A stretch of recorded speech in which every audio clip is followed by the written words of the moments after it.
Hi hello ನಮಸ್ತೆ, ನಾನು ರಾಜು ಅಷ್ಟೇ. ನೀವು ನೋಡ್ತೀರಾ centre point Kannada YouTube channel.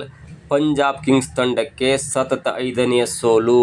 Punjab Kings ತಂಡವನ್ನು ಬಗ್ಗು ಬಡ್ದಂಥ ಮುಂಬೈ ಇಂಡಿಯನ್ಸ್ ತಂಡ CSK, RR, KKRಗೆ ಪ್ಲೇ ಆಫ್ ಕನಸು ಇನ್ನೂ ಜೀವಂತ. ಏನಿದು ಅಪ್ಡೇಟ್ ಇವೆಲ್ಲವನ್ನು ನೋಡೋಣ. ಅದಕ್ಕಿಂತ ಮೊದಲು ಇಲ್ಲೇ ತನಕ ನಮ್ಮ ಚಾನಲ್ನ ಸಬ್ಸ್ಕ್ರೈಬ್ ಮಾಡಿಲ್ಲ ಅಂದರೆ ಈಗಲೇ ಸಬ್ಸ್ಕ್ರೈಬ್ ಮಾಡಿ, ಜೊತೆಗೆ ಕಾಮೆಂಟ್ಗಳ ಮುಖಾಂತರ ತಮ್ಮ ಅಭಿಪ್ರಾಯವನ್ನು ತಿಳಿಸಬಹುದು. ವೀಕ್ಷಕರೇ, 2026ರ IPL ಟೂರ್ನಮೆಂಟ್ನ 58ನೇ ಪಂದ್ಯದಲ್ಲಿ ಮುಂಬೈ ಇಂಡಿಯನ್ಸ್ ತಂಡ ಮತ್ತು ಪಂಜಾಬ್ ಕಿಂಗ್ಸ್ ತಂಡಗಳು ಪರಸ್ಪರ ಮುಖಾಮುಖಿಯಾಗಿದ್ದವು.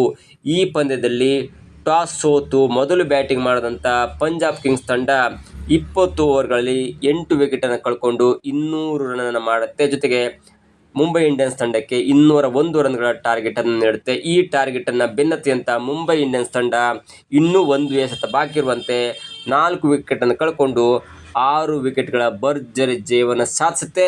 ಜೊತೆಗೆ ಈ ಮುಖಾಂತರ ಚೆನ್ನೈ ಸೂಪರ್ ಕಿಂಗ್ಸ್ ತಂಡ, ರಾಜಸ್ಥಾನ್ ರಾಯಲ್ಸ್ ತಂಡ ಮತ್ತು ಕೋಲ್ಕತ್ತಾ ನೈಟ್ ರೈಡರ್ಸ್ ತಂಡದ ಪ್ಲೇ ಆಫ್ ಕನಸನ್ನು ಇನ್ನೂ ಜೀವಂತವಾಗಿ ಇರಿಸಿದೆ.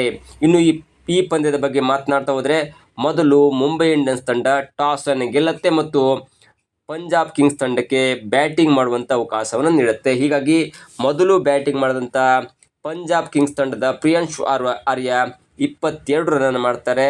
ಜೊತೆಗೆ ಪ್ರಭ್ಸಿಮ್ರನ್ ಸಿಂಗ್ ಅವರು 57 ರನ್ನನ್ನು ಮಾಡ್ತಾರೆ. ಒಂದು ಹಂತದಲ್ಲಿ ವಿಕೆಟ್ಗಳ ಮೇಲೆ ವಿಕೆಟ್ ಬಿದ್ದರೂ ಕೂಡ ಕೊನೆಯಲ್ಲಿ ವಿಷ್ಣು ವಿನೋದ್ ಅವರು 15 ರನ್ ಮಾಡ್ತಾರೆ. ಜೊತೆಗೆ ಜೇವಿಯರ್ ಅವರು 18 ರನ್ ಮಾಡಿ ಕೊನೆಯ 3 ಓವರ್ಗಳಲ್ಲಿ 52 ರನ್ನನ್ನು ಮಾಡುವ ಮುಖಾಂತರ ತಂಡವನ್ನು 200 ರನ್ನನ್ನು ಗಡಿ ದಾಟಿಸ್ತಾರೆ. ಜೊತೆಗೆ 200 ರನ್ ಮಾಡಿ 201 ರನ್ಗಳ ಒಂದು ಬೃಹತ್ ಟಾರ್ಗೆಟನ್ನು ನೀಡ್ತಾರೆ. ಇನ್ನು ಮುಂಬೈ ಇಂಡಿಯನ್ಸ್ ತಂಡದ ಬೌಲಿಂಗ್ ಹೇಗಿತ್ತು ಎನ್ನುವುದನ್ನು ನೋಡ್ತಾ ಹೋದರೆ, ದೀಪಕ್ ಚಹಾರ್ ಅವರು 4 ಓವರನ್ನು ಬೌಲಿಂಗ್ ಮಾಡಿ 36 ರನ್ ನೀಡಿ 2 ವಿಕೆಟನ್ನು ಕಬಳಿಸ್ತಾರೆ. ಜೊತೆಗೆ ಶಾರ್ದೂಲ್ ಠಾಕೂರ್ ಅಂದರೆ ವಿಕೆಟ್ ಟೇಕರ್ ಆಗಿರುವಂಥ ಶಾರ್ದೂಲ್ ಠಾಕೂರ್ ಅವರು 4 ಓವರನ್ನು ಬೌಲಿಂಗ್ ಮಾಡಿ 39 ರನ್ ನೀಡಿ 4 ವಿಕೆಟನ್ನು ಪಡ್ಕೊಳ್ತಾರೆ. ಇನ್ನು ಈ 201 ರನ್ಗಳ ಬೃಹತ್ ಟಾರ್ಗೆಟನ್ನು ಬೆನ್ನತ್ತಿದಂಥ ಮುಂಬೈ ಇಂಡಿಯನ್ಸ್ ತಂಡ ಮೊದಲು 6 ಓವರ್ಗಳಲ್ಲಿ ಉತ್ತಮವಾದಂಥ ಬ್ಯಾಟಿಂಗ್ ಮಾಡುತ್ತೆ. ಅದು ರೋಹಿತ್ ಶರ್ಮಾ 26 ಎಸೆತದಲ್ಲಿ 25 ರನ್ ಮಾಡಿ ಔಟ್ ಆಗ್ತಾರೆ. ಜೊತೆಗೆ ರಿಕಲ್ಟನ್ ಅವರು 23 ಎಸೆತದಲ್ಲಿ ಅತ್ಯುತ್ತಮವಾದಂಥ 48 ರನ್ ಮಾಡಿ ಔಟ್ ಆಗ್ತಾರೆ.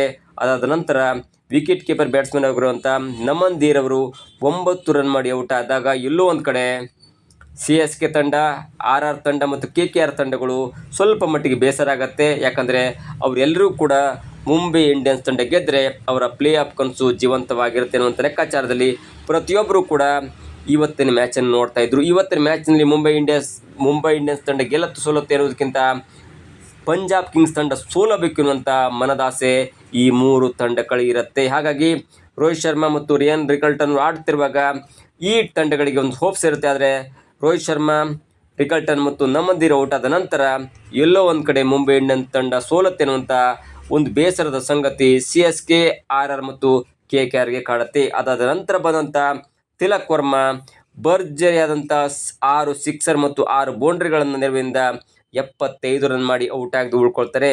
ಅವರ ಜೊತೆಗಿದ್ದಂಥ ಒಬ್ಬ ವಿಲ್ ಜಾಕ್ಸ್ ಕೂಡ 10 ಎಸೆತದಲ್ಲಿ 2 ಭರ್ಜರಿ ಬೌಂಡ್ರಿ ಮತ್ತು 2 ಭರ್ಜರಿಯಾದ ಸಿಕ್ಸರ್ಗಳ ನೆರವಿನಿಂದ ಔಟ್ ಆಗದೆ 25 ರನ್ ಮಾಡಿ ಇನ್ನೂ ಒಂದು ಎಸೆತ ಬಾಕಿ ಇರುವಂತೆ 205 ರನ್ ಮಾಡಿ ಬರೋಬ್ಬರಿ 6 ವಿಕೆಟ್ಗಳ ಜಯವನ್ನು ಸಾಧಿಸುತ್ತೆ ಮುಂಬೈ ಇಂಡಿಯನ್ಸ್ ತಂಡ.